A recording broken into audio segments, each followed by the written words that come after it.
ابو عبیدہ رضی اللہ عنہ نے مال غنیمت کا 5واں حصہ خلافت کے لیے مدینہ بھیجا۔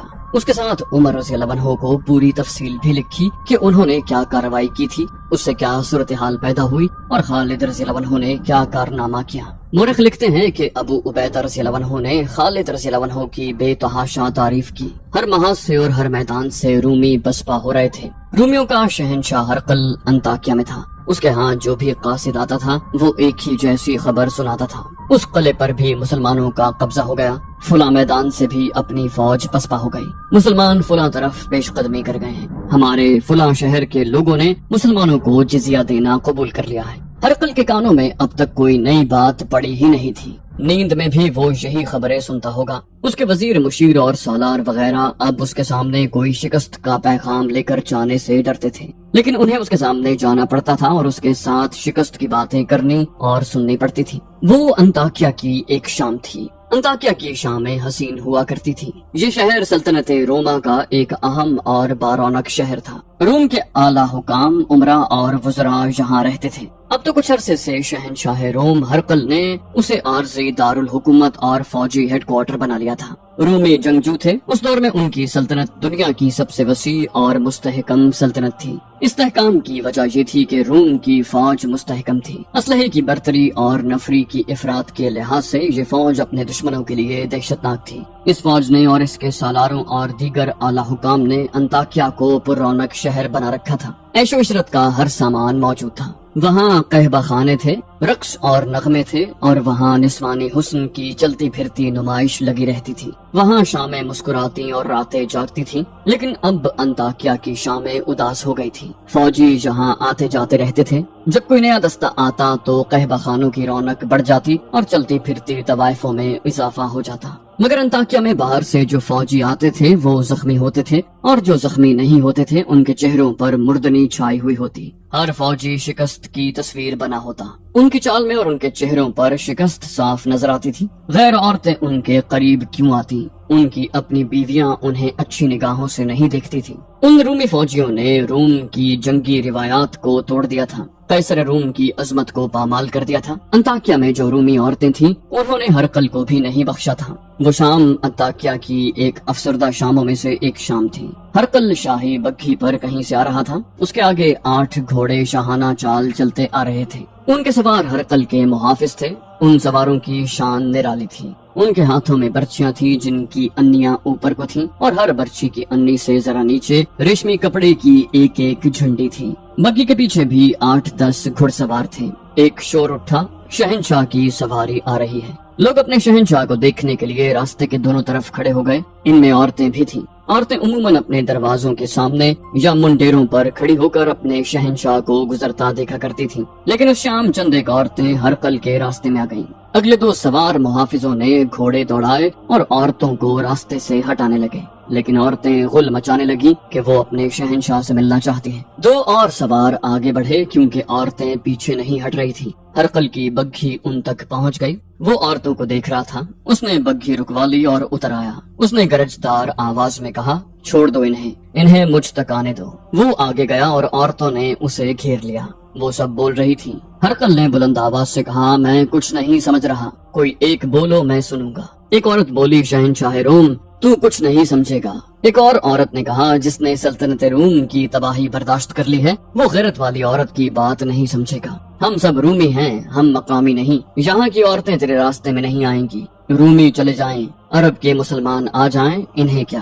بے عزتی تو ہماری ہو رہی ہے، بے عزتی روم کی ہو رہی ہے۔ ہرقل نے کہا، آگے بولو، جو کہنا ہے وہ کہو۔ ایک عورت نے کہا، کیا تو نے فیصلہ کر لیا ہے کہ تو نے ہمیں مسلمانوں کے حوالے کرنا ہے؟ اس کے سوا اور کوئی بات کانوں میں نہیں پڑتی کہ فلاں شہر پر مسلمانوں کا قبضہ ہو گیا ہے اور وہاں کی رومی عورتیں مسلمانوں کی لونڈیاں بن گئی ہیں۔ ایک اور عورت نے کہا، ہماری فوج لڑنے کے قابل نہیں رہی تو ہمیں آگے جانے دے، گھوڑے برچیاں اور تلواریں ہمیں دے دے۔ ایک اور نے کہا، جس فوج سے فارسی بھی ڈرتے تھے وہ فوج اب ڈرے ہوئے زخمی اور بھگوڑے سپاہیوں کا ہجوم بن گئی ہے۔ ایک اور عورت نے کہا، یہاں اب روم کا جو بھی فوجی آتا ہے کسی نہ کسی قلعے یا میدان سے بھاگا ہوا آتا ہے۔ ہرقل کے محافظ ڈر رہے تھے کہ شہنشاہ روم کا عتاب ان پر گرے گا کہ وہ چند ایک عورتوں کو اس کے راستے سے نہیں ہٹا سکے۔ تماشائی اس انتظار میں تھے کہ ہرقل ان تمام عورتوں کو گھوڑوں تلے کچل دینے کا حکم دے گا، لیکن ہرقل خاموشی سے، تحمل اور بردباری سے عورتوں کے تانے سن رہا تھا، شاید اس لیے کہ وہ مقامی نہیں، رومی عورتیں تھیں۔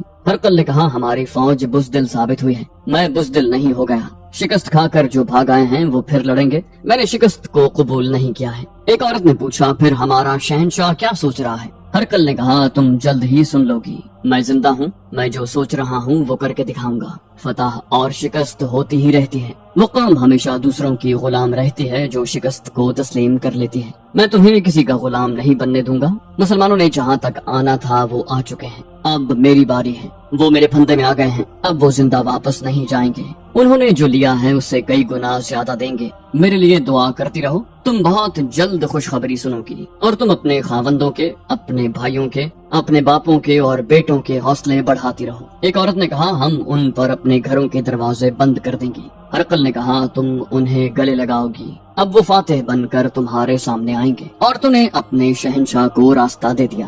ہرقل نے ان عورتوں کی محض دلجوئی نہیں کی تھی، مورخ لکھتے ہیں کہ وہ شکست تسلیم کرنے والا جنگجو تھا ہی نہیں، اور وہ شہنشاہ بعد میں اور سپاہی پہلے تھا، اور وہ اپنے دور کا منچا ہوا جرنیل تھا۔ یہ کہنا غلط نہیں کہ وہ خالد رضی اللہ عنہ کی ٹکر کا جرنیل تھا، اور جنگی چالوں میں اس کی مہارت کا انداز اپنا ہی تھا۔ اگر وہ صرف شہنشاہ ہوتا تو اپنی سواری کے راستے میں ان عورتوں کی رکاوٹ کو برداشت نہ کرتا، انہیں سزا دیتا، لیکن اس نے ان عورتوں سے حوصلہ لیا اور ان کا حوصلہ بڑھایا۔ اس نے یہ بھی محسوس کیا تھا کہ کسی طرف سے شکست کی اور اس کی فوج کی پسپائی کی اطلاع آتی تھی تو اس کے حکام اس کے سامنے آنے سے گریز کرتے تھے۔ ایسا ہی ایک موقع تھا کہ اس کا ایک سالار جو مشیر کی حیثیت سے اس کے ساتھ رہتا تھا اس کے سامنے گیا۔ اس سالار کے چہرے پر مایوسی کا جو تاثر تھا وہ ہرقل نے بھانپ لیا۔ ہرقل نے پوچھا، کیا ہے؟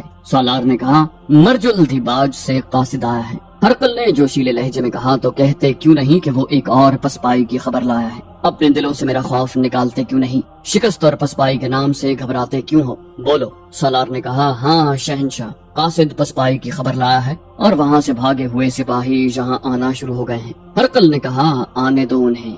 اس نے ایسے لہجے میں کہا جس میں غصہ نہیں تھا اور اس کے لہجے میں شاہانہ جلال بھی نہیں تھا۔ پھر وہ بولا، ان کا حوصلہ بڑھاؤ، کوئی انہیں شکست اور پسپائی کا تانا نہ دے، یہی سپاہی شکست کو فتح میں بدلیں گے۔ سالار نے کہا، سپاہیوں کا حوصلہ تو بحال ہو جائے گا لیکن لوگوں کا حوصلہ ٹوٹتا جا رہا ہے، لوگ مسلمانوں کو جنات اور بھوت سمجھنے لگے ہیں، ایسی افواہیں پھیل رہی ہیں جو لوگوں کو بزدل بنا رہی ہیں۔ ہرقل نے کہا، جانتے ہو یہ افواہیں کون پھیلا رہا ہے؟ ہمارے اپنے سالار، کماندار اور سپاہی، یہ ظاہر کرنے کے لیے کہ وہ تو بے جگری سے لڑتے تھے لیکن ان کا مقابلہ جنات سے ہو گیا۔ سالار نے کہا، شہنشاہ روم، مسلمانوں کی کامیابی کی ایک اور وجہ بھی ہے، ہمارے جس شہر کے لوگ ان سے صلح کا معاہدہ کر لیتے اور جزیہ ادا کرتے ہیں ان کے ساتھ مسلمان بہت اچھا سلوک کرتے ہیں، ان کی عورتوں اور ان کی جوان لڑکیوں کی طرف آنکھ اٹھا کر بھی نہیں دیکھتے، ان کی جان و مال کی حفاظت کرتے ہیں، ان کے مذہب کا بھی احترام کرتے ہیں۔ یہ خبریں سارے علاقے میں پھیل جاتی ہیں، اس کا اثر یہ ہوتا ہے کہ دوسری جگہوں کے لوگ بھی فوج کا ساتھ چھوڑ دیتے ہیں اور اسے صلح پر مجبور کر دیتے ہیں۔ اس کا کوئی علاج ہونا چاہیے۔ ہرقل نے کہا، اس کا علاج صرف یہ ہے کہ مسلمانوں کو فیصلہ کن شکست دے کر ہمیشہ کے لیے ختم کر دیا جائے، اور اس کا بندوبست ہو رہا ہے۔ ابو القدس میں ہرقل کو جو چوٹ پڑی تھی اس نے اسے جھنجھوڑ ڈالا تھا، اسے اس مارکے کی تفصیلی اطلاع ملی تھی۔ ابو عبیدہ رضی اللہ عنہ ایک غلطی کر بیٹھے تھے۔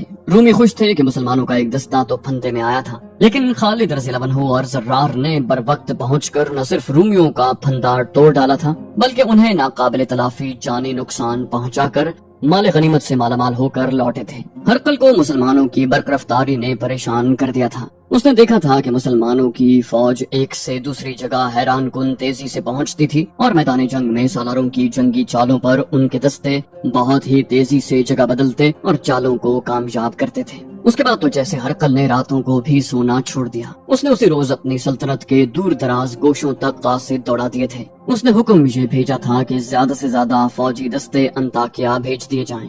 وہ سلطنت کی تمام تر فوج تو اکٹھی نہیں کر سکتا تھا، ہر جگہ فوج کی ضرورت تھی۔ اس نے اتنے دستے مانگے تھے جن کے آ جانے سے کسی بھی جگہ کا دفاع کمزور نہیں ہوتا تھا۔ جن علاقوں سے دستے آئے ان میں شمالی شام، یورپ کے چند شہر اور جزیرے شامل تھے۔ ہرقل نے اپنے حکم میں کہا تھا کہ دستے بہت تیزی سے آئیں۔ جب یہ آنے لگے تو ان میں سے بعض کو انطاکیہ میں رکھا گیا اور دوسروں کو دریائے اردن کے مغربی کنارے سے ذرا ہی دور ایک مقام بیسان پر بھیج دیا گیا۔ ہرقل نے اپنے مشیروں اور سالاروں کو بلایا۔ ان میں سقلار، شنس اور تھیوڈورس خاص طور پر قابل ذکر تھے۔ ان تینوں کو محاذوں سے بلایا گیا تھا۔ ہرقل نے ان سب کو بتایا کہ مسلمانوں کو فیصلہ کن شکست دینے کے لیے اس نے کیا بندوبست کیا ہے اور سالاروں نے کیا کرنا ہے۔ اس نے کہا تم نے دیکھ لیا ہے کہ مسلمان کس طرح لڑتے ہیں۔ شکست اور پسپائیوں سے تمہیں بددل نہیں ہونا چاہیے، ان سے تمہیں تجربہ حاصل ہوا ہے۔ اگر تم نے کچھ نہیں سیکھا تو تمہارے لیے یہی ایک راستہ ہے، جاؤ اور مسلمانوں کی اطاعت قبول کر لو۔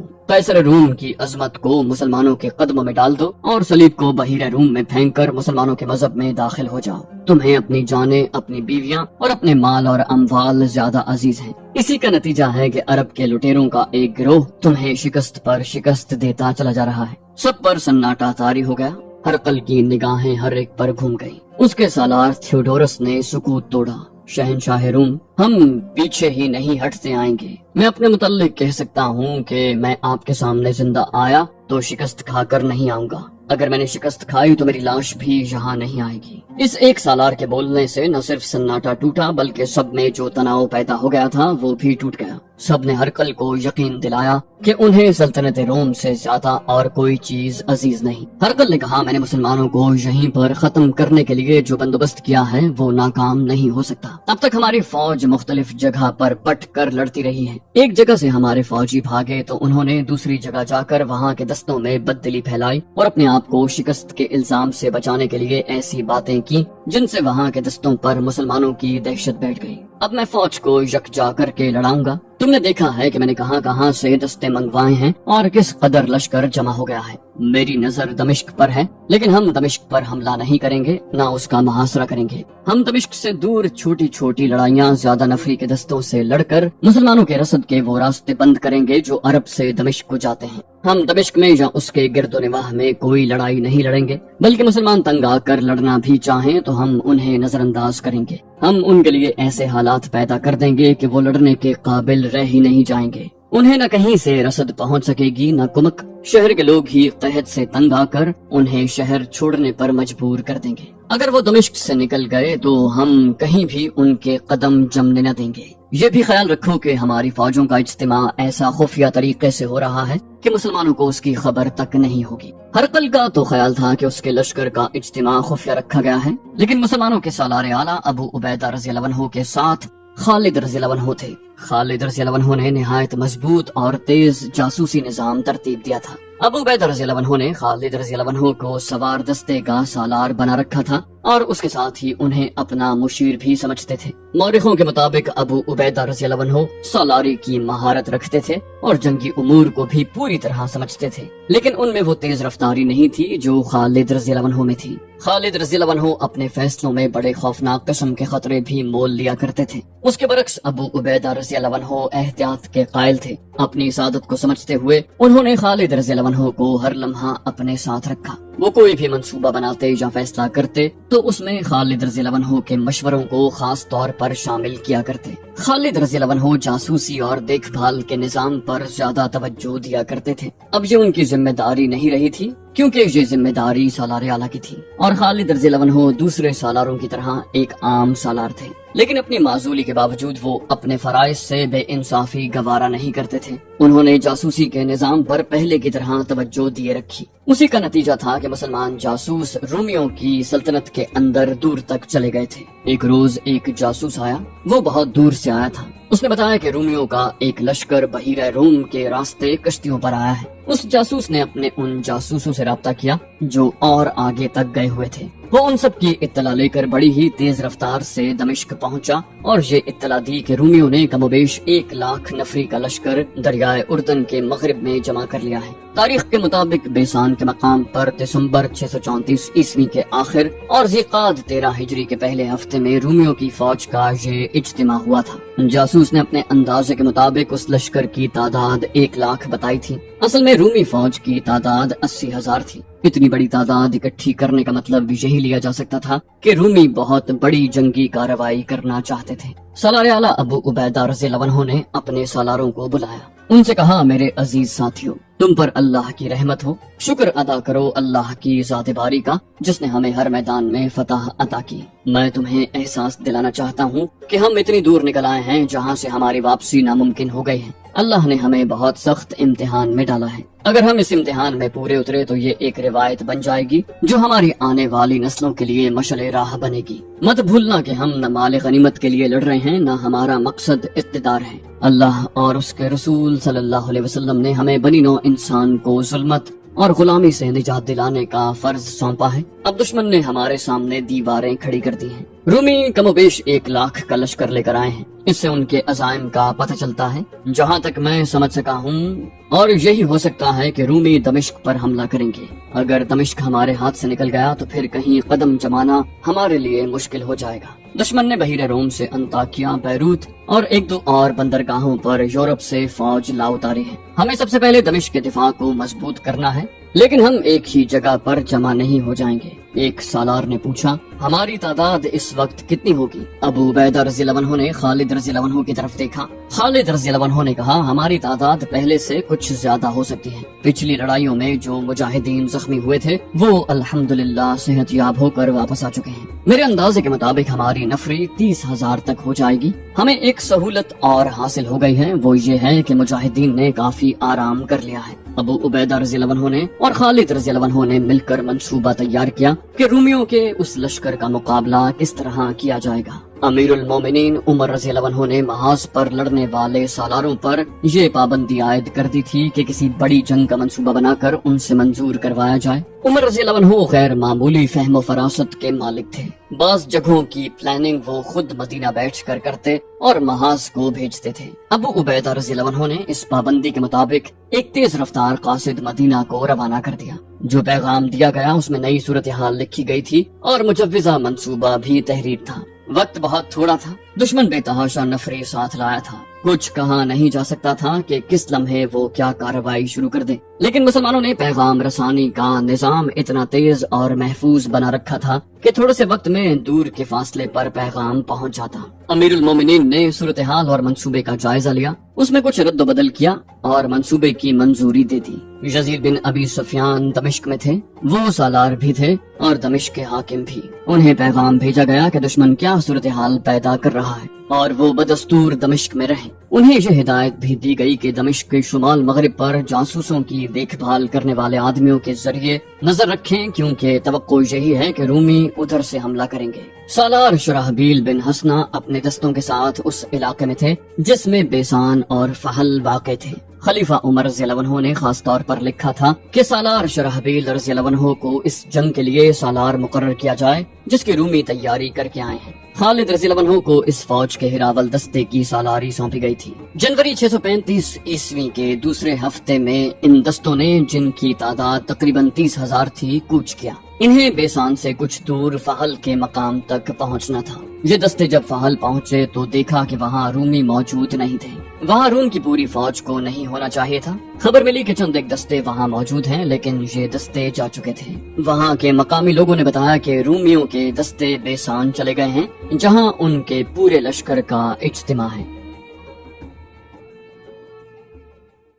تو دوستو، یہ تھی ہماری آج کی ایپیسوڈ۔ امید کرتے ہیں آپ کو ہماری ایپیسوڈ پسند آئی ہوگی۔ جانے سے پہلے اس ویڈیو کو لائک، شیئر اور کامنٹ کرنا مت بھولیے، اور اگر آپ ہمارے چینل پر نئے ہیں تو اسے سبسکرائب کیجیے اور بیل آئیکن پر کلک کیجیے تاکہ آپ کو تمام ویڈیوز فوراً ملتی رہیں۔ اگلی ویڈیو تک کے لیے اپنا خیال رکھیے۔ اللہ حافظ۔